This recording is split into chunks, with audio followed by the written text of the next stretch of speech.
மாவட்ட செயலாளர் வர்த்தகனைச் சேர்ந்த அண்ணன் சுப்பிரமணியன் அவர்கள் நம்முடைய மரியாதைக்குரிய மாநில தலைவர் முன்பாக தம்மை கட்சியில் இணைத்துக் கொள்கிறார். அண்ணா திராவிட முன்னேற்ற கழகத்தைச் சேர்ந்த அற்புதமான செயல் வீரர்கள் இன்றைக்கு தம்மை பாரதிய ஜனதா கட்சியில் இணைத்துக் கொள்கிறார்கள். பாரத் மாதா கி. இரண்டு கைகளையும் உசத்தி ஒட்டுமொத்தமாக ஒரு உற்சாகத்தோடு பாரத் மாதா கி, பாரத் மாதா கி, பாரதிய ஜனதா கட்சி, நமது பிரதமர் நரேந்திர மோடி.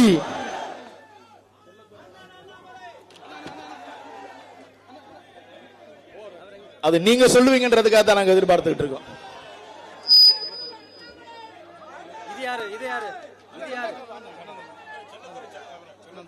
திரு செல்லத்துறை அவர்கள், தொழிலதிபர் அவர்கள், தற்பொழுது திரு நயினார் நாகேந்திரன் அவர்களுடைய ஏற்பாட்டின் பேராக பசுமன் தேசிய கழகத்தை சார்ந்தவர், தமிழ்நாடு தெற்கு மண்டலத்தை சார்ந்தவர் திரு நயினார் நாகேந்திரன் அவர்களுடைய ஏற்பாட்டின் பேரில் இன்றைக்கு பாரதிய ஜனதா கட்சியில் தம்மை இணைத்துக் கொள்ளுகிறார். மதிமுக கவுன்சிலரை சார்ந்த மதிமுக கவுன்சிலர் திரு பரமசிவம் அவர்கள் இன்றைக்கு பாரதிய ஜனதா கட்சியிலே மாநில தலைவர் முன்பாக தம்மை இணைத்துக் கொள்ளுகிறார். ரொம்ப சந்தோஷம்.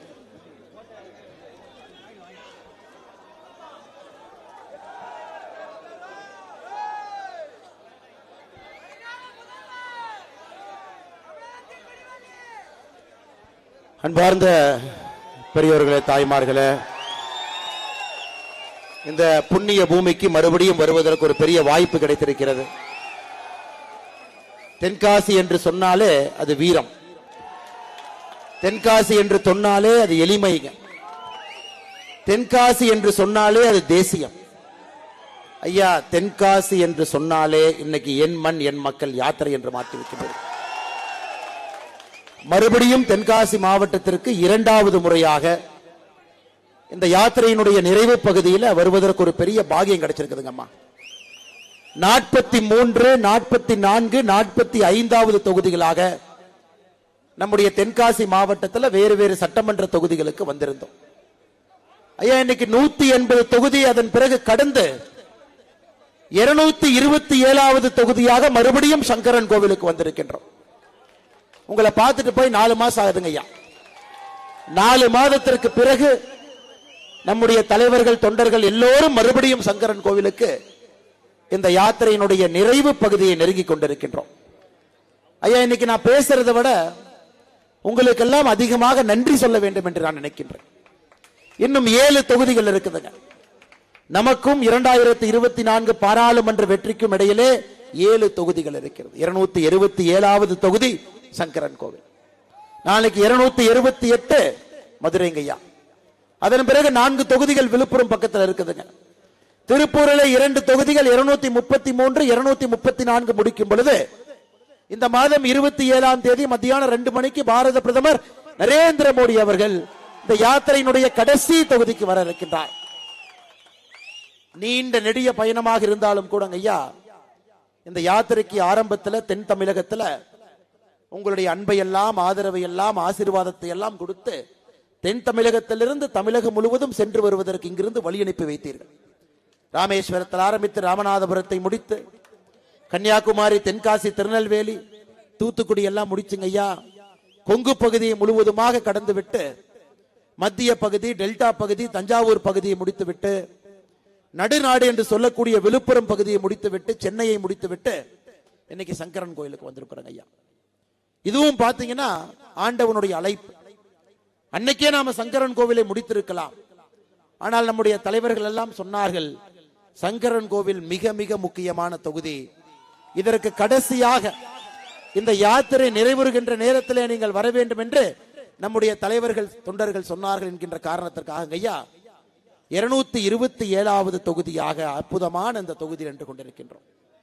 இதற்காக வீரம் என்று சொன்னாலுங்க, இந்த ஒரு சட்டமன்றம், சங்கரன் கோவில் சட்டமன்றம் மட்டுமே எப்படிப்பட்ட மனிதர்கள் பாருங்க. வீரமன்னர் பூலித்தேவர் ஐயாவை பத்தி சொன்னாங்க. யாருக்கும் பயப்படாம சிங்கம் போன்று வாழ்ந்த ஒரு மனிதர்.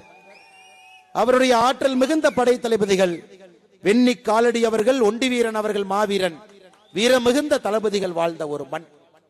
அதன் பிறகு ஐயா செங்கோட்டையில வாஞ்சிநாதன் அவர்கள்.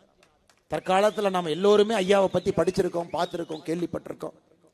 அதற்கு முன்பாக இதே பகுதியிலே வாழ்ந்த அற்புதமான வீரமிகுந்த தலைவர்கள் வீரன் சுந்தரலிங்கம் ஐயா அவர்கள், அழகுமுத்து கோன் அவர்கள், மாபெரும் மனிதர்கள். இந்த ஒரு மண்ணிலிங்க ஐயா, எந்த ஒரு மண்ணும் கூட இப்படிப்பட்ட வீரத்திற்கு சொந்தம் கொண்டாட முடியாது. இன்னைக்கு தென்காசி மண் இப்படிப்பட்ட வீரர்களுக்கும் மாவீரர்களுக்கும் சொந்தம் கொண்டாடி கொண்டிருக்கிறது.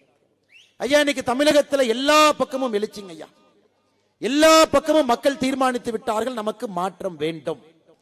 2024 நிச்சயமாக தமிழகத்தில் நமக்கு பிடித்திருக்கக்கூடிய பீடையிலிருந்து ஒரு மாற்றம் வேண்டும் என்பதில் நம்முடைய மக்கள் தெளிவாக இருக்கின்றார். மேடையில் இருக்கக்கூடிய தலைவர்கள் எல்லாம் கடுமையாக உழைத்துக் கொண்டிருக்கின்றார்கள், மிக மிக கடுமையாக.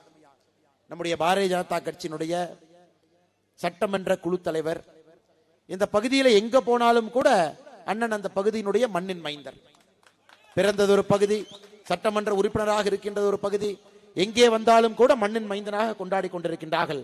அண்ணன் நயினார் நாகேந்திரன் அவர்களுக்கு நன்றி கலந்த வாழ்த்துக்களை, வணக்கங்களை தெரிவித்துக் கொள்கின்றேன். அதே போலங்கய்யா இந்த மாவட்டத்தினுடைய ஆற்றல் மிகுந்த தலைவராக இருக்கக்கூடிய அருமை அண்ணன் ராஜேஷ் ராஜா அவர்களுக்கு இந்த நேரத்தில் என்னுடைய வாழ்த்துக்களை, வணக்கங்களை தெரிவித்துக் கொள்கின்றேன். மாநிலத்தினுடைய பொதுச் செயலாளராக இந்த பகுதியிலே பாரதிய ஜனதா கட்சியினுடைய வளர்ச்சிக்காக கடுமையாக பாடுபடக்கூடிய அற்புதமான தலைவர் அண்ணன் பொன் பாலகணபதி அவர்கள் மேடையின் மீது நின்று கொண்டிருக்கின்றார்கள். அவருக்கு என்னுடைய வாழ்த்துக்களை தெரிவித்துக் கொள்கின்றேன். மாநிலத்தினுடைய துணைத் தலைவராக, முன்னாள் பாராளுமன்ற உறுப்பினராக, ஒரு பெண்மணியாக அரசியலில் ஒரு தனி அங்கீகாரத்தோடு இருக்கக்கூடிய அக்கா சசிகலா புஷ்பா அவர்களுக்கு என்னுடைய நன்றி கலந்த வாழ்த்துக்களை, வணக்கங்களை தெரிவித்துக் கொள்கின்றேன். இந்த யாத்திரையினுடைய பொறுப்பாளராக இருந்து முதல் தொகுதியிலிருந்து இன்று வரை எனக்கு உறுதுணையாக தோளோடு தோளாக நிற்கக்கூடிய மாநிலத்தினுடைய துணைத் தலைவர் அண்ணன் நரேந்திரன் அவர்களுக்கு நன்றி செலுத்த வேண்டிய நேரம் இது. அதே போல யாத்திரையினுடைய இணை பொறுப்பாளர் அன்பு சகோதரர் அமர் பிரசாத் ரெட்டி அவர்களுக்கும் இந்த நேரத்தில் என்னுடைய வாழ்த்துக்களை, வணக்கங்களை தெரிவித்துக் கொள்கின்றேன். இந்த மாவட்டத்தினுடைய பார்வையாளர் இருக்கக்கூடிய அண்ணன் நீரமுரளி யாதவ் அவர்கள் இங்கே அமர்ந்திருக்கின்றார்கள். அனைவருக்கும் அவருக்கும் இந்த நேரத்தில் நன்றி கலந்த வாழ்த்துக்களை, வணக்கங்களை தெரிவித்துக் கொள்கின்றேன்.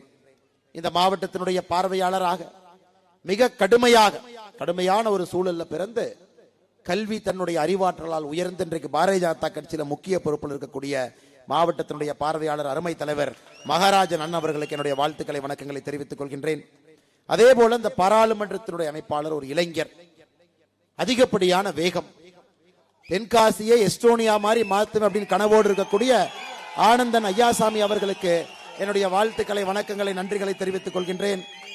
பாராளுமன்றத்தினுடைய இணை அமைப்பாளராக இருக்கக்கூடிய அன்பு சகோதரர் ராதாகிருஷ்ணன் அவர்களுக்கு என்னுடைய நன்றிகளை, வாழ்த்துக்களை, வணக்கங்களை தெரிவித்துக் கொள்கின்றேன். அற்புதமான ஒரு எளிமையான ஒரு தலைவர். விருதுநகர் மேற்கு மாவட்டத்தினுடைய தலைவர் சிறப்பு அழைப்பாளராக இங்கே வந்திருக்கின்றார்கள். அருமை அண்ணன் ராஜா அவர்களுக்கு என் நன்றிகளை தெரிவித்து, எல்லா தலைவர்கள் மேடையில் இருக்கிறாங்க, அவங்களுடைய பெயரை கடைசியாக சொல்ல இருக்கின்றேன். அதே போல இன்னொரு மாவட்டத்தினுடைய தலைவர், விருதுநகர் மாவட்டத்தினுடைய தலைவர் அண்ணன் பாண்டுரங்கன் அவர்கள் இங்கே வந்திருக்கின்றார்கள். அவரும் நம்முடைய சிறப்பழைப்பாளராக வந்திருக்கின்றார்கள். அவருக்கு என்னுடைய வாழ்த்துக்களை, வணக்கங்களை தெரிவித்து, இந்த மேடையில் இருக்கக்கூடிய முன்னாள் சட்டமன்ற உறுப்பினர் அண்ணன் நிலக்கோட்டை அன்பழகன் அவர்கள் அற்புதமான எழுத்தாளர் இருக்கிறாங்க, அவருக்கும் என்னுடைய வாழ்த்துக்களை, வணக்கங்களை தெரிவித்து, மேடையின் மீது இருக்கக்கூடிய நம்முடைய மாவட்டத்தினுடைய பொதுச் செயலாளர்கள் பாலகுருநாதன், அண்ணன் ராமநாதன் அவர்கள், அண்ணன் அருள் செல்வன் அவர்கள் இந்த நிகழ்ச்சிக்காக மிக கடுமையாக பாடுபட்டிருக்கின்றார்கள். அவருக்கு என்னுடைய வாழ்த்துக்களை, நன்றிகளை தெரிவித்து, மாவட்டத்தினுடைய பொறுப்பாளர் அண்ணன் பாலகிருஷ்ணன் அவர்களுக்கு நன்றிகளை தெரிவித்து, மாநில இளைஞரினுடைய துணைத் தலைவர் அருமை சகோதரர் நயினார் பாலாஜி அவர்களுக்கு என்னுடைய அன்பு கலந்த வாழ்த்துக்களை, வணக்கங்களை தெரிவித்து, மேடையின் மீது இருக்கக்கூடிய எல்லா தலைவருடைய பெயரையும் நான் படிக்கத்தான் போறேங்க, யாருடைய பெயரையும் விட போவதில்லை. இருந்தும் உங்களுக்கு நேரமாக கொண்டிருக்கிறது.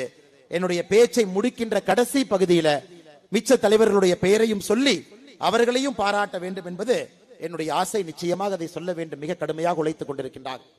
சகோதர சகோதரிகளே, இன்னைக்கு தமிழ்நாட்டில் எதுக்குங்க ஐயா மக்கள் இன்னைக்கு இவ்வளவு கூட்டமாக தன்னுடைய வேலையெல்லாம் விட்டுவிட்டு, வேலையெல்லாம் செய்து முடித்து விட்டு, இந்த யாத்திரை எங்கேயெல்லாம் நடக்கிறதோ எல்லா பகுதியிலும் நம்முடைய சகோதர சகோதரிகள், பெரியோர்கள், தாய்மார்கள் இந்த யாத்திரையில் அணிவகுத்து நின்று கொண்டிருக்கின்றார்கள். ஐயா, தென்காசியை தாண்டி தமிழகம் முழுவதும் கடந்து விட்டு மறுபடியும் தென்காசிக்கு வந்து உங்கள்கிட்ட சொல்றேங்க ஐயா, 2024 ஒரு மிகப்பெரிய புரட்சிக்கு மக்கள் தயாராகி கொண்டிருக்கின்றார்கள். ஒரு பெரிய புரட்சிக்கு தயாராகி கொண்டிருக்கின்றார்கள். நம்ம பின்னாடி பார்த்தீங்கன்னா ஐயா, ஒரு பெரிய மக்கள் சேனை நின்று கொண்டிருக்கின்றார். 2024 பாராளுமன்ற தேர்தல் யாருக்கு நாங்க ஐயா? தமிழகத்திலே நம்மை போன்ற சாமானிய மனிதர்கள் ஒரு பக்கம், நம்மை வைத்து இத்தனை காலமாக அரசியல் வியாபாரம் செய்த கட்சிகளும் தலைவர்களும் ஒரு பக்கம், நம்ம 2 பேர் மட்டும்தாங்க ஐயா நிக்கிறோம்.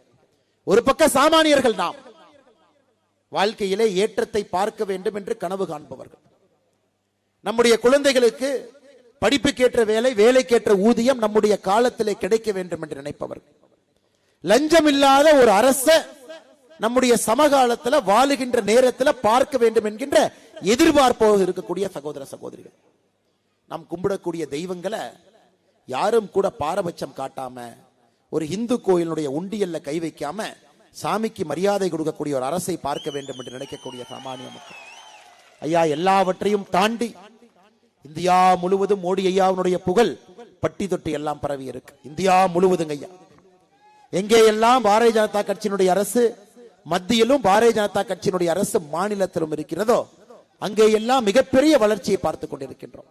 இன்னைக்கு மக்கள் முடிவு செய்திருக்கின்றார்கள், 2026 பாரதிய ஜனதா கட்சி ஆட்சிக்கு வர வேண்டும் என்றால் 2024 3வது முறையாக மோடி அவர்களை தொடர்ந்து ஆட்சி கட்டளை அமர்த்த வேண்டும் என்பதில் மக்கள் தெளிவாக இருக்கின்றார். ஐயா, இந்த தேர்தல் ஒரு வித்தியாசமான தேர்தல். எல்லா தேர்தலும் யாரு ஜெயிப்பாங்கன்னு ஓட்டு போடுவோம் இல்லைங்களா? எல்லா தேர்தலும் 2 மாசம் நடக்கும். எல்லா தலைவர்களும் மேடை போட்டு பேசுவாங்க, அரசியல் பேசுவாங்க, பிரச்சாரம் பண்ணுவாங்க. யார் வெற்றி பெறுவார்கள் என்று யாருக்கும் தெரியாது. தேர்தல் அந்த கடைசி வாக்குப்பெட்டி எண்ணும் பொழுது தெரியும்.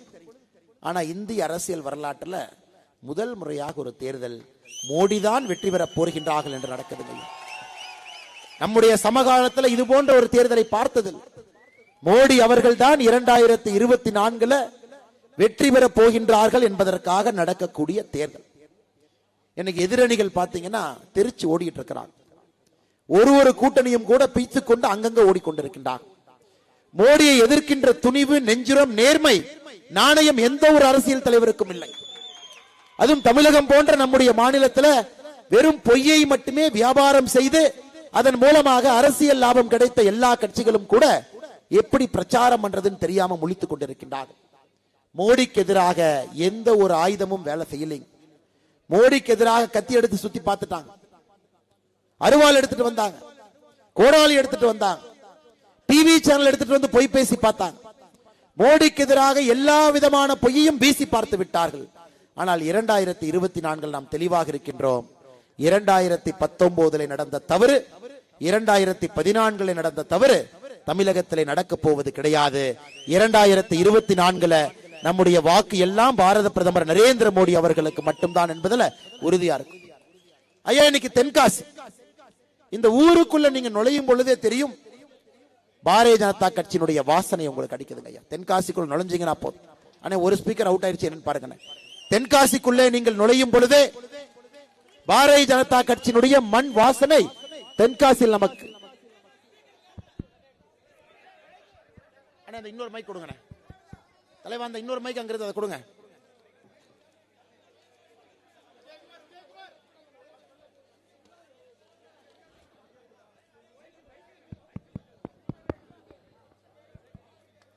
அண்ணா இப்ப கேக்குதுங்களா? தென்காசியிலே நீங்கள் நுழையும் பொழுதே பாரதிய ஜனதா கட்சியினுடைய வாசம் அடிக்குதுங்க ஐயா.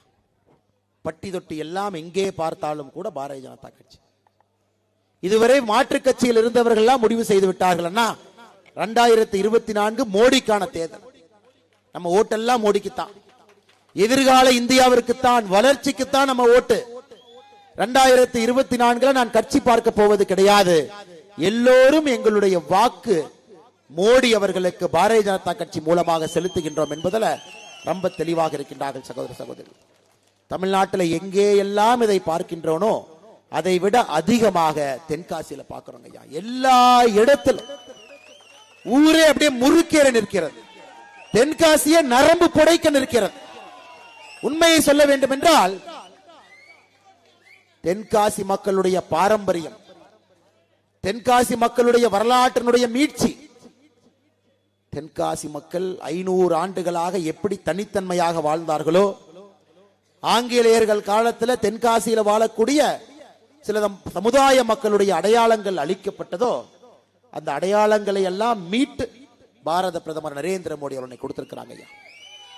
தென்காசியில் இருக்கக்கூடிய எல்லா மக்களும் கூட தன்னுடைய கலாச்சாரத்தினுடைய அடையாளத்தை மீட்டெடுத்து கொடுத்ததற்காக நேர்மையான ஒரு அரசியல் இந்திய ஜனநாயகத்திலே செய்ய முடியும் என்று காட்டியதற்காக இங்க இருக்கக்கூடிய இளைஞர்கள் தமிழ்நாட்டினுடைய ஏதோ ஒரு பகுதியில, எல்லை பகுதியில, ஓரத்தில் இருக்கக்கூடிய மாவட்டமாக இருப்பதற்கு விருப்பம் இல்லை அவர்களுக்கு. தமிழ்நாட்டினுடைய மைய புள்ளியாக இருப்பதற்கு தென்காசி ஏங்கிக் கொண்டிருக்கிறது. சுற்றுலாவாக இருக்கட்டும், இயற்கை வளமாக இருக்கட்டும், எதுவும் பஞ்சமில்லாமல் ஆண்டவன் அள்ளி கொடுத்த ஒரு பூமி தென்காசி. அகத்திய முனிவர் தன்னுடைய பாதங்களால் நடந்த ஒரு அற்புதமான மண் தென்காசி. இப்படிப்பட்ட வீரம் சொரிந்த மண்ணுங்க யாது. இன்னைக்கு தென்காசி நினைக்கிறது தமிழகத்தினுடைய வரலாற்று மையப்புள்ளியில நான் இருக்க வேண்டும், வரைபடத்திலே ஒரு ஓரத்திலே என்னை ஒதுக்கி வைக்காதீர்கள் என்று தென்காசியினுடைய மக்கள் எல்லாம் நரம்பு முறுக்கேறி பேசிக் கொண்டிருக்கின்றார்கள், நரம்பு முறுக்கேறி பேசிக் கொண்டிருக்கின்றார்கள். ஐயா, எதற்காக இதை நான் திரும்ப திரும்ப சொல்றேன் ஐயா, 70 ஆண்டு காலமாக திராவிட அரசியல்ல தென்காசிக்கு வளர்ச்சி வரலைங்க ஐயா. சமீபத்தில் உங்களுக்கு தெரியும், மக்கள் ஒரு ஆச்சரியமான கேள்வி கேட்டாங்க. ஐயா, ஈரோட்டில இருந்து ஒரு ட்ரெயின் வருது, திருநெல்வேலி வரைக்கும் வருது, அந்த ட்ரெயினை கொஞ்சம் செங்கோட்டைக்கு கொஞ்சம் நீட்டி கொடுங்க ஐயா. இங்க இருக்கக்கூடிய தலைவர்கள் சொல்லும் பொழுது ஆச்சரியமாக இருந்தது. அதாவது எல்லாமே வரும், ஆனா தென்காசிக்குள்ள வராதுங்க. ஏன்னா தென்காசி பார்த்தீங்கன்னா தமிழ்நாட்டினுடைய கடைக்கோடி பகுதியில் இருக்கக்கூடிய ஒரு மாவட்டம். இந்த மாவட்டத்தில் இருக்கிறவங்க மற்ற மாவட்டத்திற்கு வேலைக்கு போகணும், ஆனா இந்த மாவட்டத்திற்கு வேற யாராச்சும் வந்தா சுற்றுலாவுக்காக வருவாங்க. ஆனா இன்னைக்கு தென்காசி மக்கள் அதை ஏற்றுக்கொள்ள மறுக்கின்றார். கலாச்சாரத்தினுடைய அடையாளத்தை மீட்டெடுத்து கொடுத்த நரேந்திர மோடி அவர்கள் தென்காசியை ஒரு வளர்ச்சி நகரமாக மாற்றி கொடுக்க வேண்டும் என்பதற்காக 2024 தேர்தலில் நீங்கள் நரேந்திர மோடி அவருடைய பக்கம் நிற்கின்றீர்கள் என்று எங்களுக்கு தெரியும் சகோதர சகோதரிகள். இன்னைக்கு தென்காசிக்கு இருக்கக்கூடிய எல்லா பிரச்சனைகளுக்கு தீர்வு என்னன்னாங்க ஐயா, வளர்ச்சியை இங்கே கொண்டு வர வேண்டும், தொழிற்சாலைகளை இங்கே கொண்டு வர வேண்டும். ஒரு ட்ரெயின் மட்டும் நீடிச்சு அதை செங்கோட்டையோ தென்காசியிலோ நிறுத்துறதுல பாரதிய ஜனதா கட்சி சமாதானமாக போது கிடையாதுங்க ஐயா. இங்கே லட்சக்கணக்கான வேலை வாய்ப்புகளை தென்காசியில் உருவாக்கும்.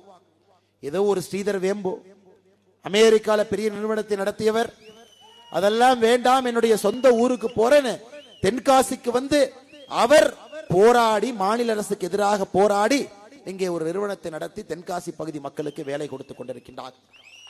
எங்களுக்கு ஐயா பாரத பிரதமர் நரேந்திர மோடி அவருடைய கனவு 100 ஸ்ரீதர் வேம்புகளை தென்காசியிலே உருவாக்க வேண்டும் என்று நினைக்கின்றோம். லட்சக்கணக்கான மக்களுக்கு இங்கே வேலை வாய்ப்பை உருவாக்க வேண்டும் என்று நினைக்கின்றோம். தமிழ்நாட்டினுடைய மைய புள்ளியாக வளர்ச்சியில முதன்மை மாவட்டமாக தென்காசி இருக்க வேண்டும் என்று நினைக்கின்றோம். அப்படிப்பட்ட அருமையான மக்களுங்க ஐயா, அருமையான மக்கள், ஒரு எளிமை, அவர்களுடைய சிரிப்பு, இந்த மக்களுக்கு இயற்கையாகவே ஆன்மீகம். ஒரு பெண்களை பார்த்தா திருநூறு இல்லாம தென்காசி மாவட்டத்தில் நான் ஒரு தாய்மாரை சகோதரியை பார்த்ததே கிடையாது. கையிலே ஒரு குழந்தையை கொண்டு வந்தாலும் கூட 3 திருநூறு பட்டையை வைத்துதான் அந்த குழந்தையை கொண்டு வருவாங்க. தமிழ்நாட்டில் எந்த மாவட்டத்திலும் ஒரு பிறந்த குழந்தையிலிருந்து ஆன்மீகத்தை ஊட்டி வளர்த்த ஒரு மாவட்டத்தை பார்த்ததில்லை, அது தென்காசி மட்டும்தாங்க. அதனால்தான் வாய்ப்பு கிடைக்கும் பொழுதெல்லாம் தென்காசிக்கு ஓடி வருகின்றோம். இங்க இருக்கக்கூடிய சரித்திர புகழ்பெற்ற கோவிலாக இருக்கட்டும், வரும் பொழுது ரத வீதியிலே நடந்து வந்தோம்.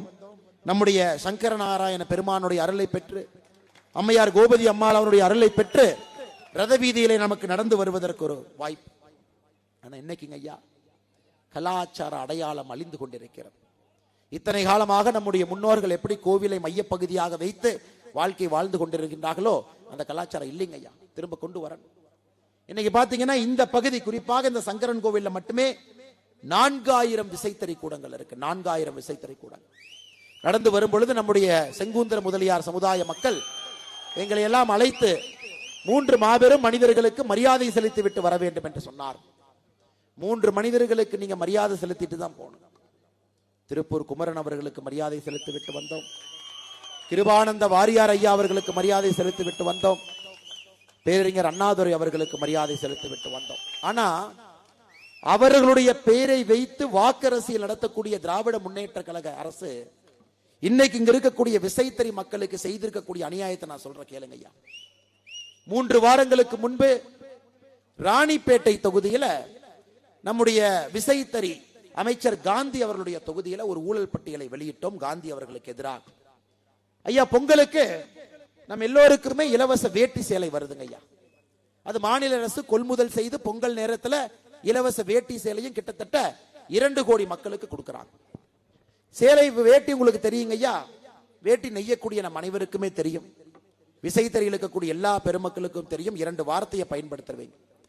வார்ப் என்கின்ற வார்த்தையும் வெஃப்ட் என்கின்ற வார்த்தையும் பயன்படுத்துவீங்க. நேராக இருக்கக்கூடிய நூல் வார்ப் என்று சொல்வீர்கள், இந்த நூலை வெஃப்ட். நமக்கு தெரியுங்க ஐயா, கொள்முதல் செய்யக்கூடிய வேட்டியில் இருக்கக்கூடிய இந்த வார்ப் என்று சொல்லக்கூடிய நூல் 100% பஞ்சினால் மட்டும்தாங்க ஐயா இருக்கணும். 100% அந்த நூல் பாத்தீங்கன்னா ஐயா காட்டன்ல இருக்கணும், பாலிஸ்டர் இருக்கக்கூடியாதுங்க ஐயா, பருத்தி நூலாக இருக்கணும். இவங்க என்ன பண்ணிருக்காங்க நாங்க ஐயா, இந்த ஆண்டு இலவச வேட்டி கொடுத்ததுல ஒரு ஊழல் செய்திருக்கின்றார்கள், விஞ்ஞான ஊழல். ஒரு வேட்டியில கமிஷன் வாங்கினா மாட்டிக்கும் அப்படிங்கறக்காக அந்த வார்ப்புல பருத்தி நூல் இருக்க வேண்டிய இடத்துல பாலிஸ்டரை சேர்த்திருக்கிறாங்க. அந்த வேட்டியை நாங்கள் ஒரு தனியார் நிறுவனத்திலே கொடுத்து ஆராய்ந்த பொழுது 88% பாலிஸ்டரும் வெறும் 12% பருத்தி இருந்துச்சுங்க ஐயா. இதுல என்ன அர்த்தம்னா, 1 கிலோ பருத்தி உங்களுக்கு தெரியும் 320 ரூபாய், 1 கிலோ பாலியஸ்டர் 160 ரூபாய். மாத்தி போட்டு அங்கே மட்டும் இவர்கள் செய்திருக்கக்கூடிய ஊழல் 66 கோடி ரூபாய். அதுல மட்டுமே ஊழல் செஞ்சிருக்கிறாங்க. அடுத்து உங்களுக்கு தெரியும், விசைத்தறியில் இருக்கக்கூடிய சகோதர சகோதரிகளுக்கு தெரியும், பெடல் தறியிலே ஒரு வேட்டி நெஞ்சு கொடுத்தீங்கன்னா 63 ரூபாய், விசைத்தறியிலே ஒரு நேட்டி நெஞ்சு கொடுத்தீங்கன்னா 23 ரூபாய். விசைத்தறியிலே நெய்த வேட்டிய பெடல் தறியிலே நெய்ததாக காட்டி அதுல ஒரு வேட்டிக்கு 40 ரூபாய். மொத்தமாக ஒரு விஞ்ஞான ஊழல் எப்படி செய்வது என்பதற்கு இலக்கணமாக திராவிட முன்னேற்ற கழகம் 1967 இருந்து இன்னைக்கு வரைக்கும் இருக்காங்க ஐயா. இதை தமிழகத்தினுடைய லஞ்ச ஒழிப்பு துறையில என்னுடைய பெயர்ல நானே கம்ப்ளைண்ட் கொடுத்திருக்கிறேன் ஐயா. காந்திக்கு எதிராக ஆதாரத்தை எல்லாம் கொடுத்து வேட்டிகள் எல்லாம் கொடுத்து அடுத்த நாள் கம்ப்ளைண்ட் கொடுத்த நானும் போலீஸ் இருந்தங்கல்ல ஐயா. எந்த குடோன்ல வந்து அந்த வேட்டியை திருடிட்டு போவாங்கன்னு தெரிஞ்சு அங்க 2 கேமராமேனை வச்சு இவங்க எடுத்த வேட்டியை போட்டோவும் பிடிச்சு வச்சிருக்கேன். அவங்களுக்கு தெரியும் ஸ்டாக் இருக்கிற வேட்டியை நோக்கி லஞ்ச ஒழிப்பு துறை வரும், அங்க போய் வேட்டியை திருடன். கம்ப்ளைண்ட் கொடுக்கறதுக்கு முன்னாடியே அதுக்கு ஆப்போசிட்ல இருக்கிற கடையில சிசிடிவியை பொருத்தி நைட் இவங்க லாரியில வந்து வேட்டியெல்லாம் எடுத்துட்டு போனதையும் படம் பிடித்து வைத்திருக்கிறார். எங்கேயும் தப்பிக்க முடியாதுங்க ஐயா. இது போன்ற ஊழல் மந்திரிகள் ஒருவரையும் வேட்டையாட போகின்றோம் ஐயா, வேட்டையாட போகின்றோம். அவங்களுக்கு எல்லாம் மன்னிப்பு இல்லைங்க ஐயா. இவங்களுக்கெல்லாம் இந்த லஞ்ச ஒழிப்பு துறையை கூட்டு ஒரு நோட்டீஸை கொடுத்து என்கொயரிக்கெல்லாம் கூப்பிட போறது இல்ல, வேட்டையாட போகின்றோம், வேட்டையாட போகின்றோம். தமிழக மக்களுடைய பணத்தை இத்தனை ஆண்டு காலமாக கொள்ளையடித்திருக்கின்றார்கள். கேள்வி யாருமே கேட்கலீங்க, யாருமே கேள்வி கேட்கல. நீ 5 வருஷம் இருந்தா நீ கொள்ளையடிச்சுக்க, அதுக்கடுத்த 5 ஆண்டுகள் இருந்தால் நான் கொள்ளையடித்துக் கொள்கின்றேன் என்றுதான் 70 ஆண்டு காலமாக தமிழகத்தினுடைய அரசியல் களம் இருக்கு. சாமானிய மனிதர்கள் நம்முடைய பேச்சை கேட்பதற்கு அரசியல்வாதிகள் இத்தனை ஆண்டு காலமாக தயாராக இல்லை. இப்ப மோடி ஐயா இருக்கும் பொழுது நாம் பயப்பட வேண்டிய அவசியம் இல்லை. மோடி ஐயா இருக்கும் பொழுது எதிர்த்து நரம்பு புடைக்க நின்று கொண்டிருக்கின்றோம். இந்த அநியாயத்தை, இந்த அக்கிரமத்தை, இந்த அட்டூழியத்தை, இந்த குடும்ப ஆட்சியை 4 பேர் நன்றாக இருக்க வேண்டும் என்பதற்காக ஆட்சி நடத்தக்கூடியவர்களை அப்புறப்படுத்தவில்லை என்றால் நாம் தவறு செய்கின்றோம் என்ற அர்த்தங்கய்யா. ரொம்ப அருமையா சொல்லுவாங்க, ஒரு சமுதாயம் ஏன் கெட்டு போகுதுனாங்க ஐயா, கெட்டவங்கனால ஒரு சமுதாயம் கெட்டு போறது இல்லைங்க ஐயா. கெட்டவன் கெட்டது செய்யும் பொழுது அதை சும்மா பார்த்து கொண்டிருக்கக்கூடிய நல்லவர்களால் ஒரு சமுதாயம் கெட்டு போகின்றது. இன்னைக்கு நாம் அனைவரும் வாக்காளர்களாக அதை எதிர்த்து கேள்வி கேட்க வேண்டிய கட்டாயத்தில் நாம் இருக்கின்றோம். 2024 நம்முடைய ஆயுதம் வாக்கு பெற்று நீங்க பாரதிய ஜனதா கட்சியினுடைய எம்பிய தென்காசி பாராளுமன்றத்தில் கட்டாயமா நீங்க கொடுக்கணுங்க ஐயா, கட்டாயமா கொடுக்கணும். வளர்ச்சியை கொண்டு வருவது எங்களுடைய பொறுப்பு. லட்சக்கணக்கான இளைஞர்களுக்கு வேலை வாய்ப்பை உருவாக்குவது எங்களுடைய பொறுப்பு. லட்சக்கணக்கான இளைஞர்கள் ஒரு நிறுவனம் மூலமாக அவர்கள் வேலை வாய்ப்பை அளிப்பார்கள், அதுவும் எங்களுடைய பொறுப்பு. ஆனால் தென்காசியில் இருக்கக்கூடிய பாராளுமன்ற மக்களுக்கு எங்களுடைய அன்பான வேண்டுகோள், எந்த கட்சியாக இருந்தாலும் சரிங்க ஐயா, இத்தனை ஆண்டு காலமாக எந்த கட்சிக்கு மாற்றி மாற்றி நாம ஓட்டு போட்டு இருந்தாலும் சரி, 2024 நம்முடைய வாக்கு எல்லாம் மோடி ஐயாவை மட்டும் பார்த்து போடுறீங்க, யாரையும் போட வேண்டாம். இன்னைக்கு இந்தியாவில் எல்லா இடத்திலும் அதிகமாக பேசக்கூடிய ஒரு வார்த்தை இருக்குதுங்க ஐயா, மோடி கேரண்டிங்கிறாங்க. கேள்விப்பட்டிருக்கீங்களா ஐயா? மோடி கேரண்டின்னு பேசுறாங்க. மோடி கேரண்டி எப்படி திண்டுக்கல் பூட்டை உடைக்க முடியாதோ, மோடி அவர்கள் ஒரு வாக்கை கொடுத்தால் காப்பாற்றுவார்கள் என்பதுதான் மோடி கேரண்டி. 2019 பாராளுமன்ற தேர்தலில் பாரதிய ஜனதா கட்சி நம்முடைய தேர்தல் வாக்குறுதி 295 தேர்தல் வாக்குறுதி கொடுத்தோம். 2021 தேர்தல் வாக்குறுதியாக திராவிட முன்னேற்ற கழகம் 511 கொடுத்தாங்க. படிச்சவங்க சகோதரிகள் பெண்கள்லாம் இருக்கு. என்னுடைய அன்பான வேண்டுகோள், அடுத்த ஒரு வாரத்துல உங்களுக்கு ஒரு 1/2 மணி நேரம் 1 மணி நேரம் வீட்டுல கொஞ்சம் ஓய்வா இருக்கிறீங்கன்னா, பாரதிய ஜனதா கட்சியினுடைய தேர்தல் வாக்குறுதி 2019 ஒரு கையில நீங்க எடுத்துக்கணுங்க ஐயா. 295 வாக்குறுதி நம்ம புத்தகத்துல இருக்கு. திராவிட முன்னேற்ற கழகத்தினுடைய தேர்தல் வாக்குறுதி 511 இன்னொரு பக்கம். வீட்டில் இருக்கக்கூடிய குழந்தைகிட்ட ஒரு பென்சிலோ பேனாவோ கொடுத்து, பாரதிய ஜனதா கட்சி கொடுத்திருக்கக்கூடிய தேர்தல் வாக்குறுதி செஞ்சுட்டாங்க 5 வருஷத்துலயே ஒரு டிக் போட்டுங்க ஐயா. பாரதிய ஜனதா கட்சி 2019 கொடுத்த தேர்தல் வாக்குறுதி செய்யவில்லை என்றால் அதை அடிச்சிருங்க.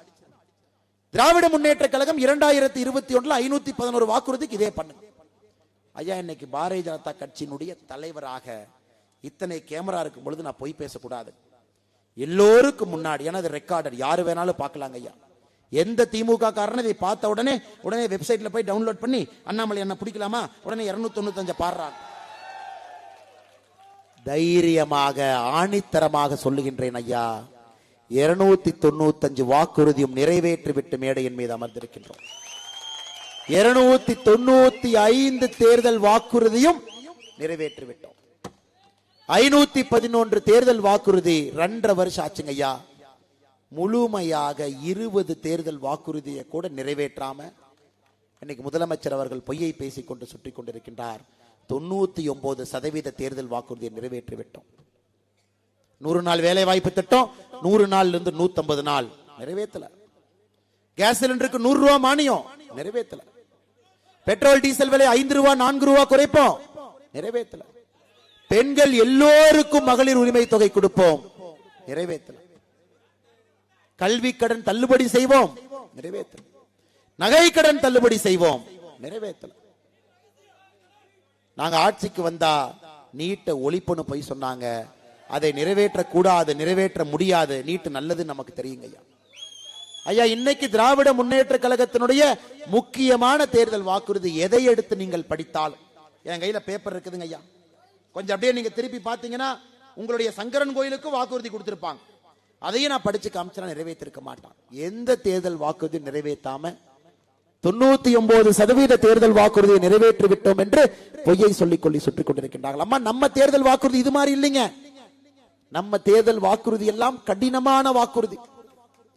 நம்ம ஆட்சிக்கு வந்தா 370 எடுப்போம், எடுத்தோம்.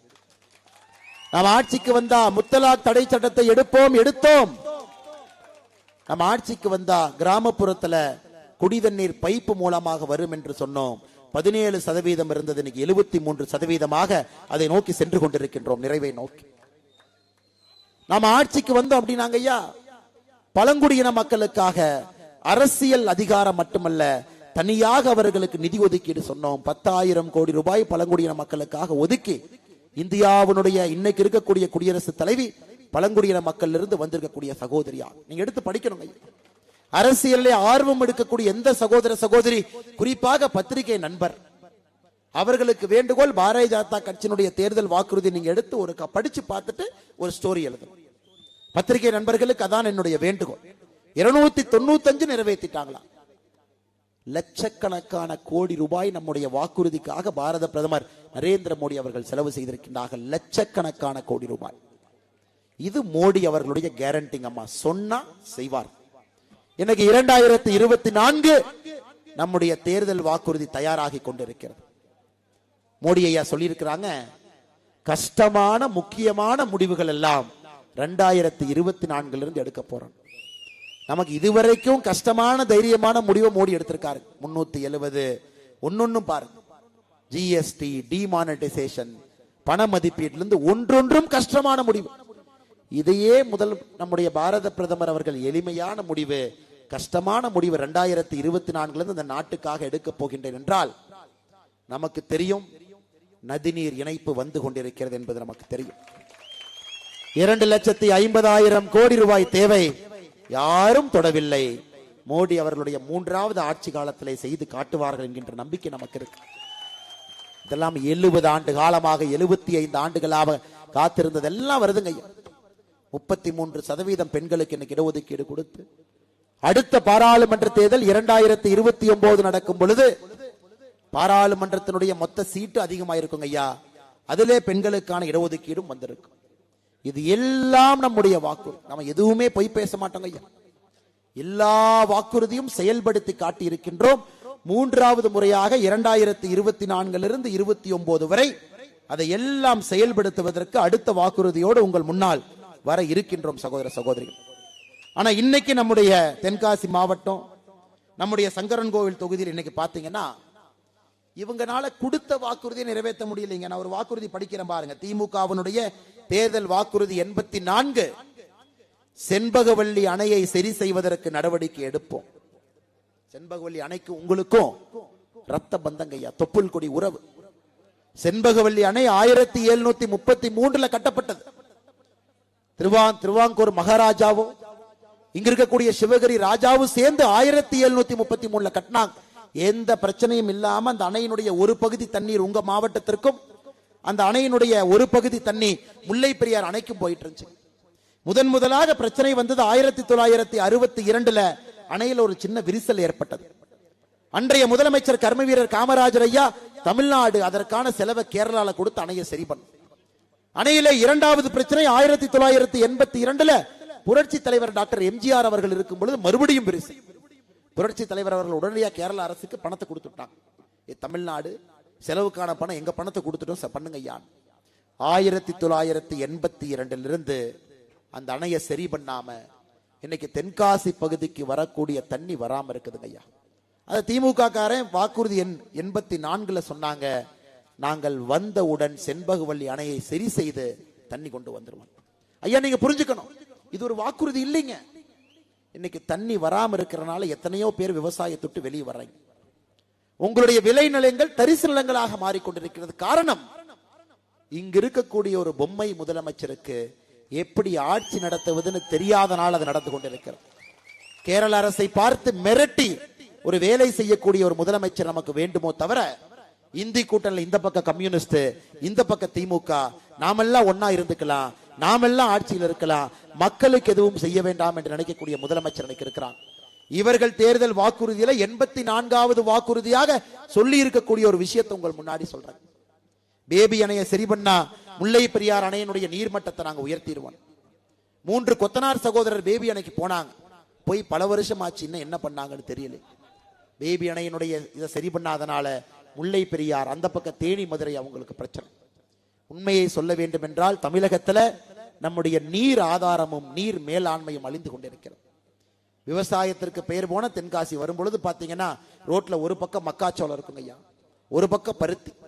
எங்கே பார்த்தாலும் கூட விவசாய பூமியாக இருக்கக்கூடிய தென்காசி இன்னும் 15 ஆண்டுகள் கழித்து பார்த்தா இங்கே விவசாயம் இருக்குமான்னு எனக்கு சந்தேகமா இருக்குதுங்க ஐயா. நீர் மேலாண்மைக்காக பணம் போடுறது கிடையாது, கொள்ளையடிப்பதற்காக ஒரு பட்ஜெட், மத்திய அரசினுடைய திட்டங்களை எல்லாம் திருடி மாநில அரசு பெயர் வைப்பதற்காக ஒரு பட்ஜெட் மாநிலத்தில் போட்டுக் கொண்டிருக்கின்றார்.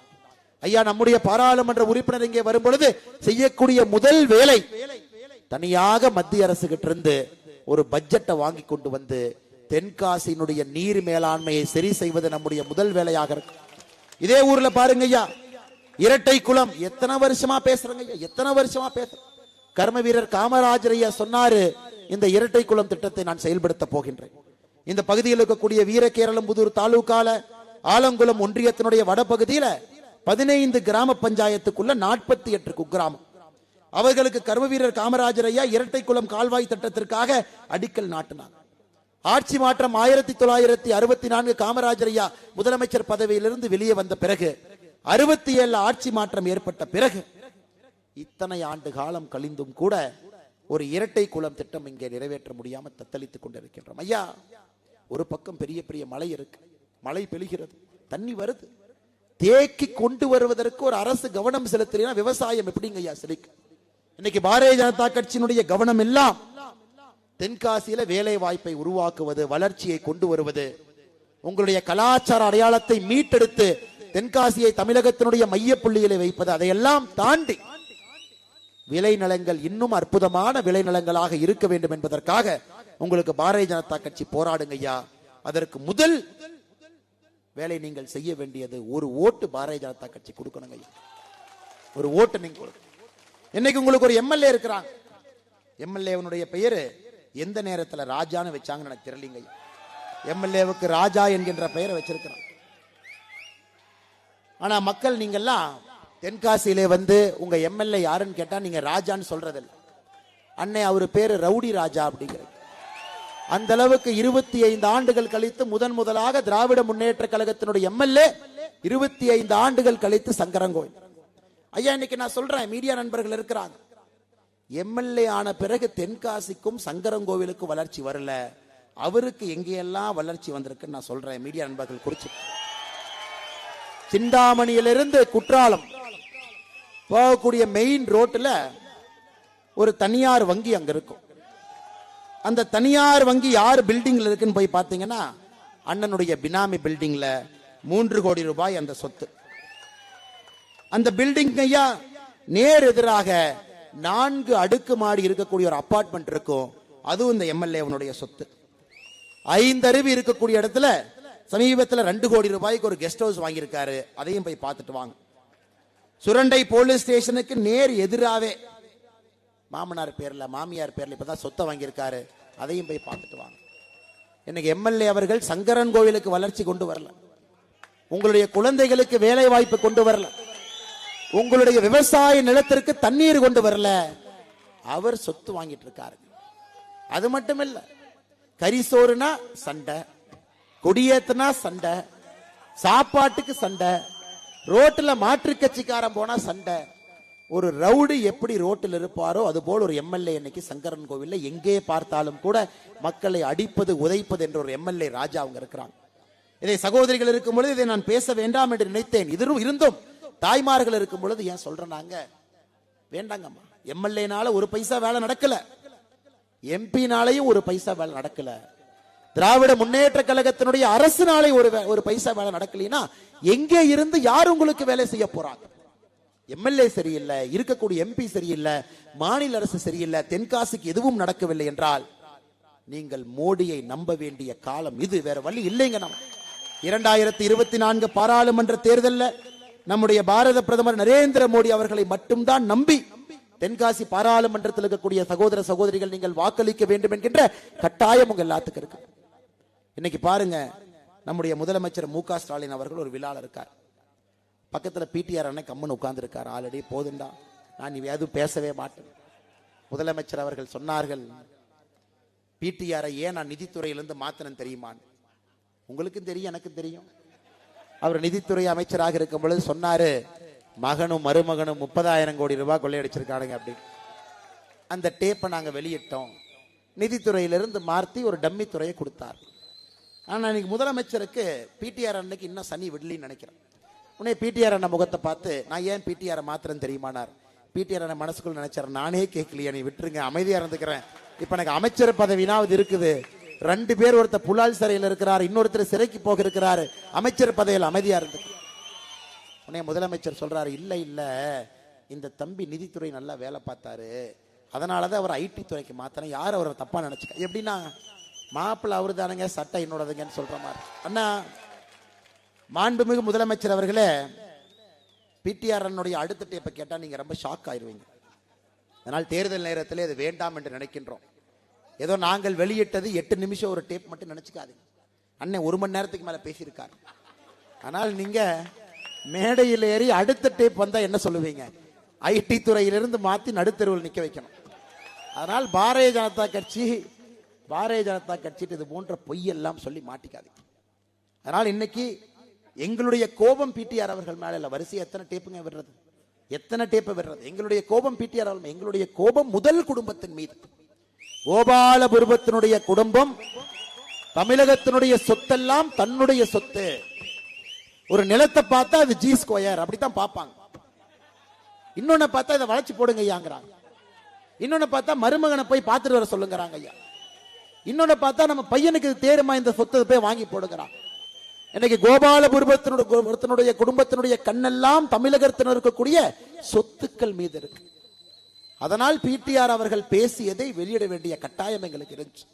ஆனால் நீங்க பிடிஆர் புகழ்றன், தயவு செஞ்சு புகழ்ந்து அண்ணன் அவர்களை நடுத்தெருவில் நிறுத்த வேண்டாம் என்று மறுபடியும் உங்களிடம் முதலமைச்சர் அவர்கள்ட்ட அன்பாக இந்த நேரத்தில் கேட்பது எங்களுடைய கடமையாக இருக்கு. இன்னைக்கு சகோதரிகள் இருக்கிறீங்க, நம்முடைய தாய்மார்கள், நான் சொல்றதை நல்லா கவனமா கேட்கணுங்கம்மா. நீங்க இன்னைக்கு தமிழகத்துல எல்லா குழந்தைக்கும் சமமான கல்வி இருக்கா?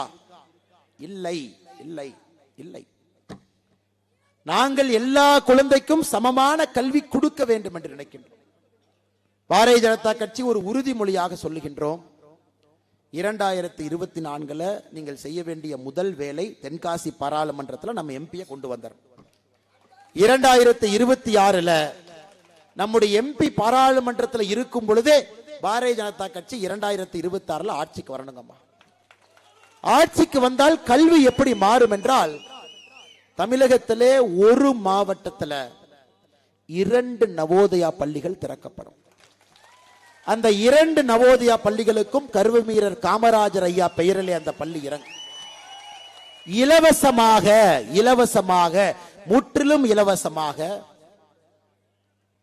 ஹாஸ்டல் வசதியோடு, அங்கேயே தங்கும் விடுதியோடு உங்களுடைய குழந்தைகள் யாரெல்லாம் ரேஷன் கார்டுல 25 கிலோ அரிசி வாங்குறீங்க, ஏழையிலும் ஏழை என்று சொல்லுகின்றோம், இல்ல 5 கிலோ அரிசி நான் வாங்குறேன், நான் கூலி வேலை செய்யறேன், என்னுடைய வருமானம் 1 லட்சம் ரூபாய் கீழே தாங்க இருக்கு, 2 லட்சம் ரூபாய் கீழே தான் இருக்கு, நான் கூலி வேலை செய்யறேன், யாராக இருந்தாலும் உங்களுடைய குழந்தைகளுக்கு இலவச கல்வி கொடுக்க வேண்டியது எங்களுடைய பொறுப்பு.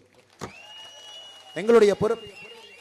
உங்களுடைய குழந்தைக்கு மட்டும் தரமான கல்வி கிடைச்சிருச்சுன்னா, எவ்வளவு பெரிய பணக்கார பையனாக இருந்தாலும் கண்ணை பார்த்து நேருக்கு நேர் முறுக்கேறி நிற்பான். அந்த கல்வியை கொடுக்காமல் தப்பு பண்றாங்க. கவர்மெண்ட் ஸ்கூல் ஒரு பக்கம் நடத்துறோம், கவர்மெண்ட் ஸ்கூல் சரியா நடத்துறது 97% தமிழக அரசினுடைய கல்வித்துறை பட்ஜெட் சம்பளத்திற்கும் பென்ஷனுக்கும் போதுங்கம்மா. 3% பள்ளிக்கூடத்துக்கு போகுது. தமிழகத்திலே 11,000 வகுப்புகள் குறைவா இருக்கு. கவர்மெண்ட் ஸ்கூலுக்கு போங்க, 4ஆம் கிளாஸ் 5ஆம் கிளாஸ் பசங்க ஒன்னா உட்கார்ந்து இருக்கிறான், 6ஆம் கிளாஸ் 7ஆம் கிளாஸ் பசங்க ஒன்னா உட்கார்ந்து இருக்கிறான். எத்தனையோ கவர்மெண்ட் ஸ்கூல்ல மரத்து கீழே படித்துக் கொண்டிருக்கின்றார்கள். அதனால தான் நாங்கள் சொல்லுகின்றோம், ஒரு மாவட்டத்திற்கு 2 நவோதயா பள்ளி கர்மவீரர் காமராஜர் ஐயாவுடைய பெயர்ல உங்கள் குழந்தைகள் பள்ளியிலே தங்கி படிப்பதற்கு முழு செலவையும் மாநில அரசு ஏற்கும். இது ஏழை குழந்தையினுடைய கல்வி முழுமையாக எங்களுடைய பொறுப்பு. அது உங்க தலையிலிருந்து நீங்க எடுத்துருங்கம்மா. 2வது, இங்க இருக்கிறவங்க தயவு செஞ்சு நான் கேட்கிற கேள்வி கை தூக்கணும். இதுவரை சரித்திரத்துல தலைமுறையில எங்க குடும்பத்துக்குள்ள அரசு வேலை எட்டியே பார்க்கல. கை தூக்குங்க பார்க்கலாம். ஆனா இதுவரைக்கும் எங்க குடும்பத்துல யாருமே அரசு வேலைக்கே போலனா, பாரதிய ஜனதா கட்சி ஆட்சிக்கு வரும் பொழுது தமிழகத்தில் இருக்கக்கூடிய அரசு வேலைகள்ல ஒரு பகுதி, இதுவரை எந்த குடும்பத்தில் அரசு வேலை இல்லையோ அந்த குடும்பத்தில் படித்த பட்டதாரி குழந்தைகளுக்கு அந்த வேலை போகும். இதை எல்லா இடத்திலும் சொல்ல ஆரம்பித்திருக்கின்றோம். காரணம், உங்களுடைய பையனோ பொண்ணோ ராஜா ராணி மாதிரி அரசு வேலையில் உட்கார்ந்தா தான் அரசாங்கம் உங்களுக்காக வேலை செய்து நீங்க நம்புவீங்க. உங்களுடைய பையனும் படிச்சிருக்கான், உங்களுடைய பொண்ணும் படிச்சிருக்கு. ஆனா சில குடும்பத்தில் 3 தலைமுறை 4 தலைமுறையாக அரசு வேலையில் இருக்கிறாங்க. உங்க குடும்பத்தில் படித்திருந்தா ஒரு பகுதி அரசு வேலை உங்களுக்காக ரிசர்வேஷன் செய்து வைத்திருப்போம். உங்கள் குழந்தைகள் மட்டும்தான் அந்த வேலைக்கு வரணும். இது பாரதிய ஜனதா கட்சியினுடைய 2வது உறுதிமொழி. அம்மா, நம்ம டாஸ்மார்க்க மூட போறோம், வந்தோடனே முதல் கையெழுத்துல டாஸ்மார்க் எடுத்துருவோம், அதை நாங்க சொல்ல போறது இல்லைங்கம்மா.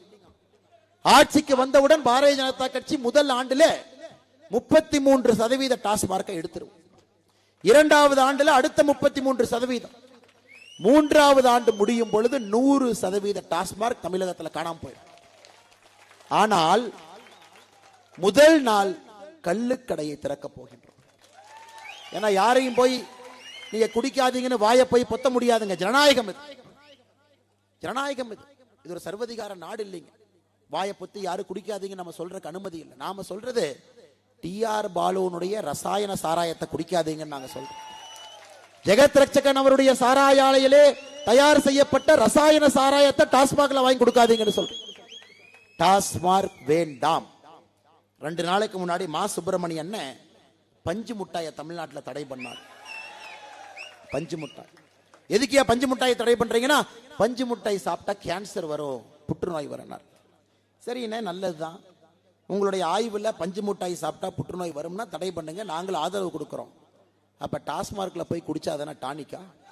அதை ஏன் தடை பண்ணாம தமிழக அரசு நடத்தி கொண்டிருக்கிறது? பஞ்சு முட்டாய் காரங்களுக்கு ஒரு நியாயம், டாஸ்மார்க்ல வரக்கூடிய சரக்குக்கு ஒரு நியாயம். இதாங்க நம்ம தமிழக அரசு இப்படித்தான் இருக்கு.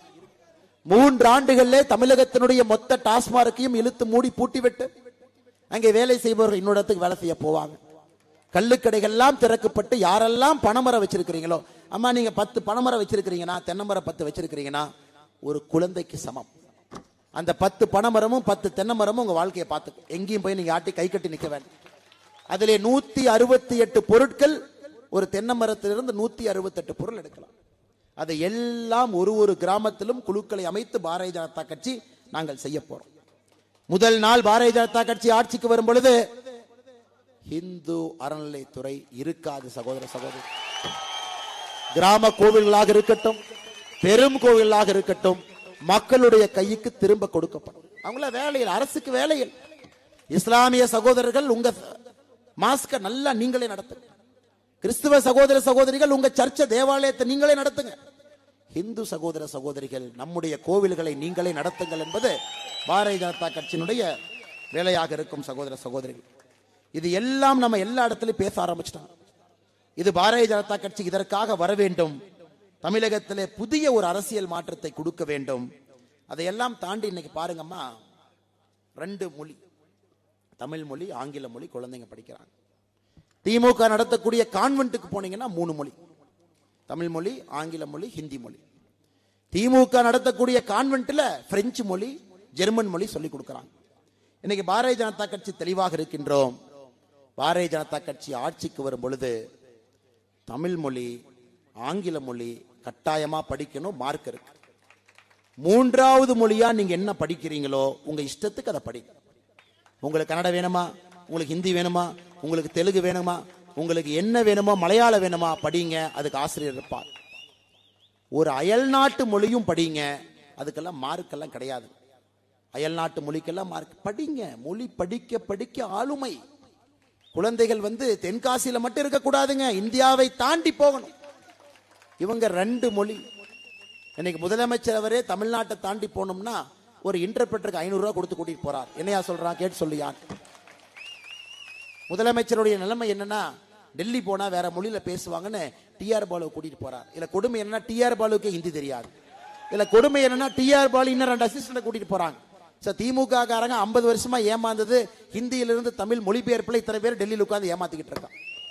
அதனால் சகோதர சகோதரிகளே, மொழி என்பது நம்முடைய குழந்தைகளுக்கு எவ்வளவு தெரியுதோ அவ்வளவு ஆளுமையாக அவர்கள் வருவாங்க.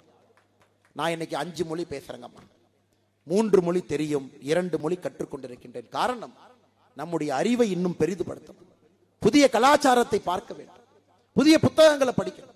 ஆனா எத்தனை மொழிகள் படித்தாலும் நம்முடைய தாய்மொழி தமிழ் மொழி முதன்மையானது.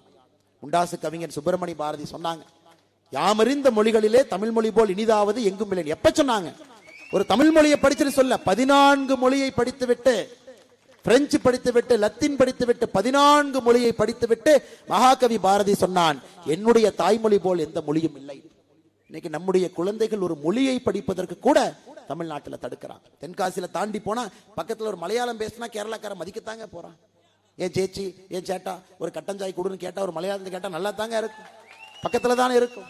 அதனால இது எப்படி பேசுவது என்று தெரிவதில் தப்பு இல்லைங்களே, அதை இவர்கள் தடுத்து கொண்டிருக்கின்றார்கள். அதை எல்லாம் பாரதிய ஜனதா கட்சி 2026 உடைத்து காட்டும். சகோதர சகோதரிகளே, இன்னைக்கு நம்முடைய விவசாய பெருமக்கள் இங்க இருக்கிறீங்க. ஐயா, யாருக்கெல்லாம் 6000 ரூபாய் வருது கை தூக்குங்க. விவசாய கௌரவ நிதி மோடி ஐயா அக்கவுண்ட்டுக்கு 6000 ரூபாய் அனுப்புறாங்க. பாரதிய ஜனதா கட்சி ஆளுகின்ற மாநிலத்துல, பக்கத்துல கர்நாடகா மாநிலத்துல பாரதிய ஜனதா கட்சி ஆளுகின்ற பொழுது விவசாய பெருமக்களுக்கு அங்கே 10,000 ரூபாய், அதாவது 6,000 ரூபாய் மத்திய அரசு, 4,000 ரூபாய் மாநில அரசு. பாரதிய ஜனதா கட்சி ஆட்சிக்கு வரும் பொழுது 6,000 ரூபாய் பெறக்கூடிய விவசாயிகளுக்கு 15,000 ரூபாய் உங்களுக்கு வரும். 15,000.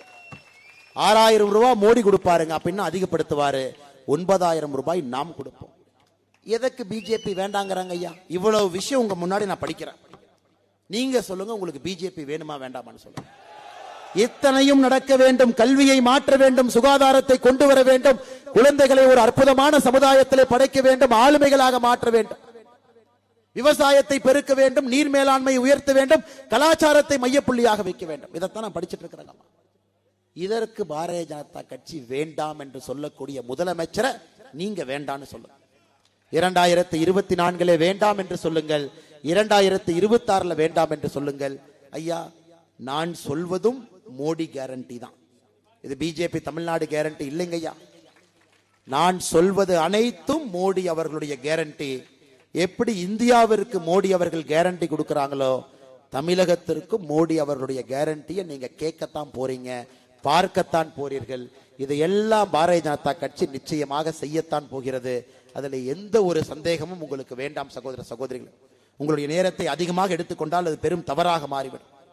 இன்னைக்கு சங்கரன் கோவில் இருக்கக்கூடிய சங்கரநாராயணன் கோயில் 1000 ஆண்டுகள் பழமையான கோவிலுங்க. கடைசியாக இந்த கோவில்ல எப்ப திருப்பணிகள் நடந்தது பாத்தீங்கன்னா 1959. நம்ப முடியுதுங்களா? 1959 கடைசியாக சங்கரன் கோவில் இருக்கக்கூடிய சங்கரநாராயண பெருமானுக்கு கடைசியாக திருப்பணி நடந்தது 1959. 2008 வெள்ளை அடித்து விட்டு திருப்பணி என்று சொன்னார். திருநூறு பூசுவான் கேள்விப்பட்டிருக்கீங்களா ஐயா? இந்த சினிமால சொல்லுவான், இந்த திமுக காரன் நம்பாத விபூதி அடிச்சிருவான் அப்படின்னு. 2008 உங்க ஊர்ல இருக்கக்கூடிய சங்கரன் கோவிலுக்கு வெள்ளை அடித்து விட்டு திருப்பணி. இன்னைக்கு மறுபடியும் விபூதி அடிப்பதற்கு கிளம்பி இருக்கின்றார்கள். வெள்ளை அடித்து விட்டு திருப்பணி. இதையெல்லாம் உள்ள இருக்கக்கூடிய சிவனும் பார்வதியும் பார்த்து கொண்டு அமர்ந்திருக்கின்றார். நாங்க இந்து அறநிலைத்துறை வேண்டாம் என்று சொல்வதே இதுக்கு தாங்க. மராமருத்து பணியை பாருங்க, தெப்பக்குளத்தினுடைய சீரமைப்பு பணியை பாருங்க, கோவிலுடைய தங்கத்தேரை போயெல்லாம் எட்டி பாருங்க, எப்படி இருக்குன்னு பாருங்க. எந்த கோவில் இல்லாத ஒரு அநியாயம் ஐயா, என்னால ஏற்றுக்கொள்ள முடியாத அநியாயம். அப்படியே ரத்தம் கொதிப்பது. உங்க கோவில் இருக்கக்கூடிய கொடிமரத்துக்கு பக்கத்துல கழிப்பறை கட்டி வச்சிருக்காங்க. யாராச்சும் பார்த்திருக்கீங்களா? தமிழ்நாட்டில் எந்த கோவிலும் இந்த அநியாயத்தை பார்த்தது. இங்க இருக்கக்கூடிய கோவில்ல உள் வளாகத்துல, கோவிலுக்குள்ள உள் வளாகத்துல கொடிமரகத்துக்கு பக்கத்துல அறநிலைத்துறை ஒரு கழிப்பறை கட்டி வச்சிருக்கிறான். நான் சொல்றது பொய்ன்னு நினைச்சா யாரெல்லாம் நீங்க நாளை காலைல கோயிலுக்கு போறீங்களோ, உன்னிப்பாக கோவிலினுடைய உள் வளாகத்துல கொடிமரத்திற்கு பக்கத்துல கழிப்பறை இருக்கிறதா இல்லையா என்பதை பத்திரிகை நண்பர்கள் சென்று பார்க்க வேண்டும் என்கின்ற அன்பான வேண்டுகோளை முன்னிறுக்கையில் இருக்கக்கூடிய பத்திரிகை நண்பர்களுக்கு நான் வைக்கிறேன். ஐயா, ஒரு பானை சோறுக்கு ஒரு பானை இருக்கக்கூடிய சோறுக்கு ஒரு சோறு பதம் என்பது போல அறநிலைத்துறை செய்யக்கூடிய தவறுக்கெல்லாம் இங்க இருக்கக்கூடிய சங்கரநாராயணன் கோவில் ஒரு அரிசி போலங்க ஐயா. மரியாதை இல்லை சாமிக்கு. உண்டியல் பணத்தின் மீது கண், ஆகம விதிகள் எல்லாம் தாண்டி இவன் சமூக நீதியை பேசிக் கொண்டிருக்கின்றான்.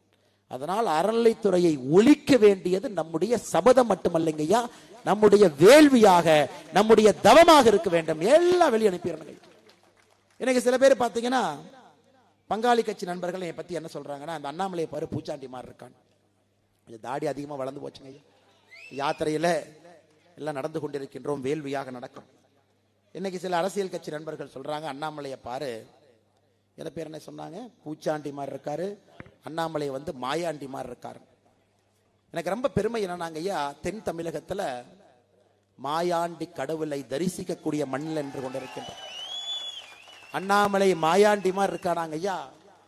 மாயாண்டி போல் உங்களை காப்பாற்றுவதற்காக அண்ணாமலை, பாரதிய ஜனதா கட்சியினுடைய தலைவர்கள் நாங்கள் எல்லோரும் இங்கே உங்கள் முன்னால் தோன்றும்.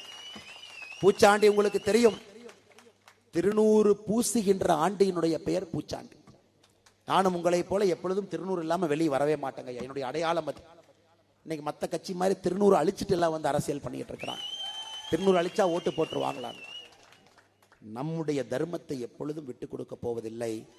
அதே நேரத்தில் இன்னொருவருடைய தர்மத்திற்கு எப்பொழுதும் தொந்தரவு கொடுக்க போவது கிடையாது. இது பாரதிய ஜனதா கட்சியினுடைய அரசியல் இலக்கணம் சகோதர சகோதரிகளே. அதனால் மாயாண்டி இருக்கக்கூடிய இந்த மண், மாயாண்டி காக்கக்கூடிய மண். அதனால அரசியல் கட்சி தலைவருக்கு சொல்றேன், கொஞ்சம் கருப்பா இருக்கிறேன், கருப்பணசாமின்னு பேர் வச்சிட்டீங்கன்னா அதுவும் நல்லா இருக்கும். மாயாண்டி வச்சாச்சு, பூச்சாண்டி வச்சாச்சு, அடுத்து பங்காளி கட்சிகள் என்னை கருப்பணசாமின்னு சொல்லிட்டீங்கன்னா முழுமையாக என்னுடைய ஆன்மீக பயணம் முடிந்துவிடும். எனக்கு அப்படிப்பட்ட ஒரு பெயரையும் பங்காளி கட்சிகள் கொடுக்க வேண்டும் என்கின்ற வேண்டுகோளை வைத்து, இங்க இருக்கக்கூடிய எல்லா மக்கள் நேரமாச்சு, கிராமத்திலிருந்து வந்திருக்கிறீங்க, நகராம அப்படியே உட்கார்ந்துருக்கிறீங்க. இது நம்முடைய கட்சி, நம்முடைய யாத்திரை, நம்முடைய வேள்வி, நம்முடைய தேர்தல். மோடி அவர்களுக்காக நிற்க வேண்டும் என்று உங்களுடைய வேள்வியை பார்த்து உங்களுக்கு இந்த நேரத்தில் ஒரு அழைப்பையும் வைத்து விட்டு செல்லுகின்றேன். 27ஆம் தேதி பல்லடத்துல மத்தியானம் 2 மணிக்கு திருப்பூர்ல இந்த நிகழ்ச்சியினுடைய நிறைவு விழா. 28ஆம் தேதி அங்க மோடி வர்றாரு. 28ஆம் தேதி திருநெல்வேலிக்கு மோடி அவர்கள் வருகின்றார். அதனால் தென்காசி பகுதியில் இருக்கக்கூடிய நீங்கள் அனைவரும் கட்டாயமாக 28ஆம் தேதி சரியாக 10:30 மணிக்கு திருநெல்வேலியில நீங்கள் மோடி அவர்களை பார்த்து உங்களுடைய அன்பையெல்லாம் செலுத்துவதற்கு நீங்கள் வர வேண்டும் என்கின்ற அன்பான வேண்டுகோளை இருக்கக்கூடிய எல்லா மக்களுக்கும் செய்து, கண்டிப்பாக மோடி அவர்களை தேர்தலுக்கு முன்பு தென்காசிக்கு கூட்டி வருவதற்கு முயற்சி எடுத்து கூட்டி வருகின்றோம். ஆனா இன்னைக்கு நீங்க திருநெல்வேலிக்கு வந்து மோடி அவர்களுக்கு உங்களுடைய அன்பையும் ஆதரையும் கொடுக்க வேண்டும் என்று சொல்லி கனிம வள கொள்ளையை பத்தி பேசின்னு கொடுக்குறாங்க.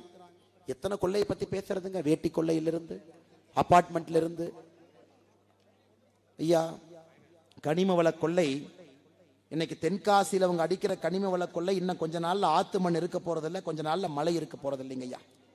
அதனால் இதை பற்றி நான் பேசுவதை விட செயலிலே நம்ம காட்ட வேண்டும் என்றால் திமுகவை எடுத்துருங்க, மலைகளை ஆறுகளை காப்பாத்துங்க.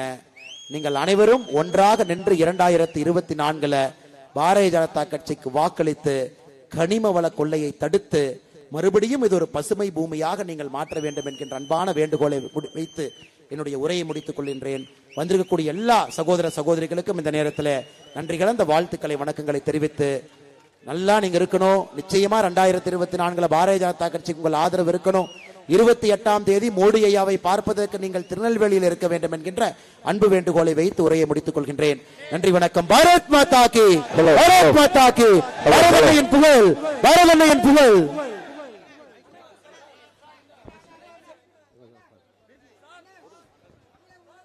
மத்திய அரசு திட்டங்களின் மூலமாக பலன் பெற்றிருக்கக்கூடிய பயனாளிகளுக்கு தற்பொழுது மாநில தலைவர் அவர்கள் வாழ்த்து அட்டைகளை வழங்குவார்கள். அனைவருக்கும் இலவச வங்கி கணக்கின் மூலமாக பயன்பெற்றிருக்கக்கூடிய திரு முப்பிடாதி அம்மாள் அவர்களுக்கு மாநில தலைவர் அவர்கள் தற்பொழுது வாழ்த்து அட்டைகளை வழங்குவார்கள். மாதம் 35 கிலோ இலவசமாக அரிசி திட்டத்தின் மூலமாக முப்பிடாதி அம்மாள் அவர்களுக்கு இலவச வங்கி கணக்கு திட்டத்தின் மூலமாக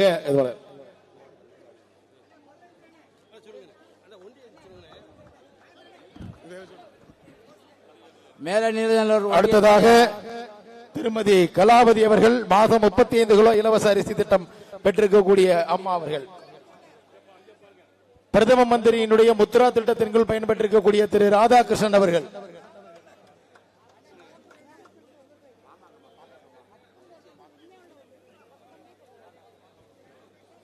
முத்ரா திட்டத்தின் மூலமாக பயன்பெற்றிருக்கக்கூடிய திரு ராதாகிருஷ்ணன் அவர்கள். பிரதம மந்திரியினுடைய தூய்மை குடிநீர் திட்டத்தின் மூலமாக பலன் பெற்றிருக்கக்கூடிய திரு லட்சுமணன் அவர்கள்.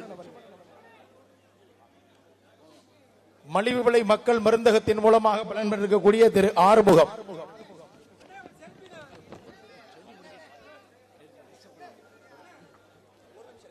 பிரதம மந்திரியினுடைய வேலை உருவாக்க திட்டத்தின் கீழமாக பயன்பெற்றிருக்கக்கூடிய திரு அருண் சீனிவாசன் அவர்கள்.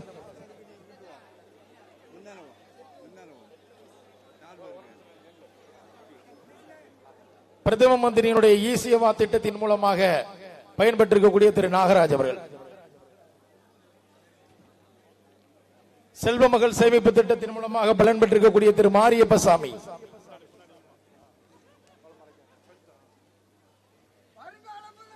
இலவச வீடு திட்டத்தின் மூலமாக பலன் பெற்றிருக்கக்கூடிய திரு ஐவன். திரு ஐவன் அவர்கள், பிரதம மந்திரியினுடைய விவசாய கௌரவ நிதியின் மூலமாக பலன் பெற்றிருக்கக்கூடிய விவசாயி திரு நாகராஜன் அவர்கள்,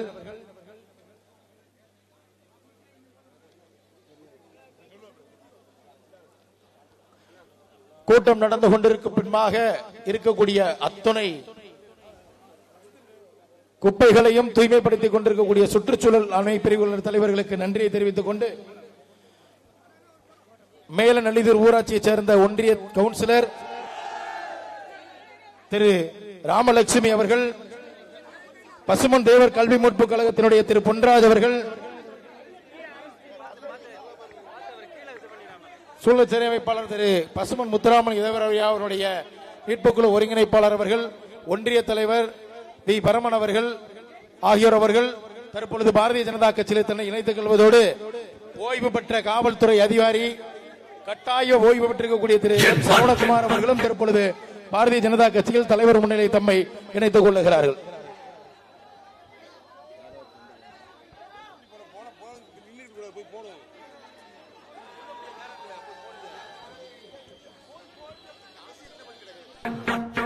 என் மக்கள், என் மண், என் மக்கள், என் மண், என் மக்கள்.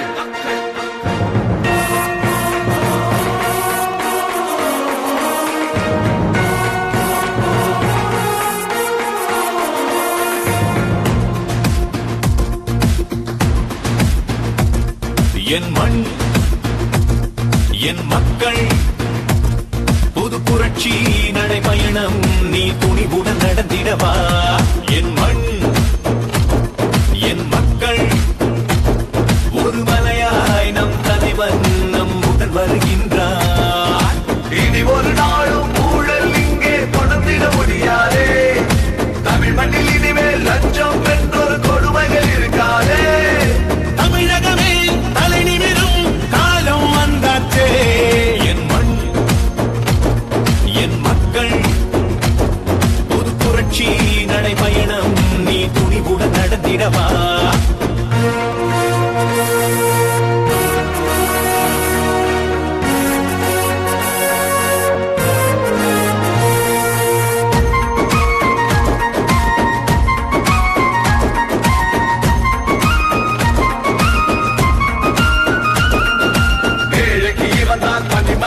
இனி எதிர்க்கு இவன் தான் எரிமலனா. தமிழகம் தாங்கும் தாமரனா. நம்ம தமிழுக்கு இவன் தான் பலபிரனா. நரி கூட்டம் இனிமேல் ஓடுமே. நல்ல உள்ளவே நாட்டை ஆளுமே. பொய் வேஷம் போட்ட கூட்டமே அந்த வேஷத்தை கலைக்கும் நேரமே. அடமோடி இனம் பயின்றவன் தான் அண்ணாமலைதானே. புறப்பட்டுட புது புரட்சியடா. தமிழகத்தை நீ மீட்டிடவா. என் மண், என் மக்கள், புது புரட்சி நடைபயணம் நீ துணிவுடன் நடந்திடவா.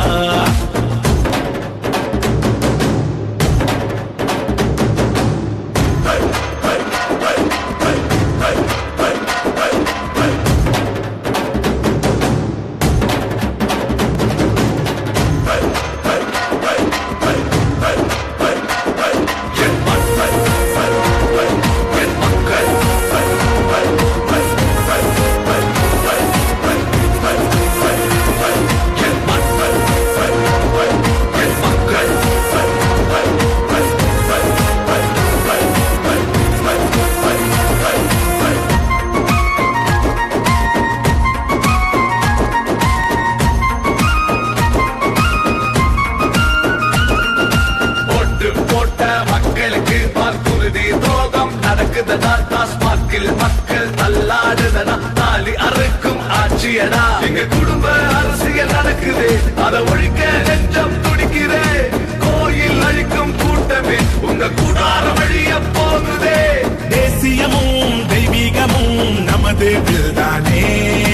புறப்பட்டுட புது புரட்சியடா. தமிழகத்தில் பெரும் எழுச்சியடா. என் மண், என் மக்கள், புது புரட்சி நடைபயணம் நீ துணிவுடன் நடந்திடவா. என் மண் என் மக்கள் ஒரு மலையாய் நம் தலைவன் நம்முடன் வருகின்றார்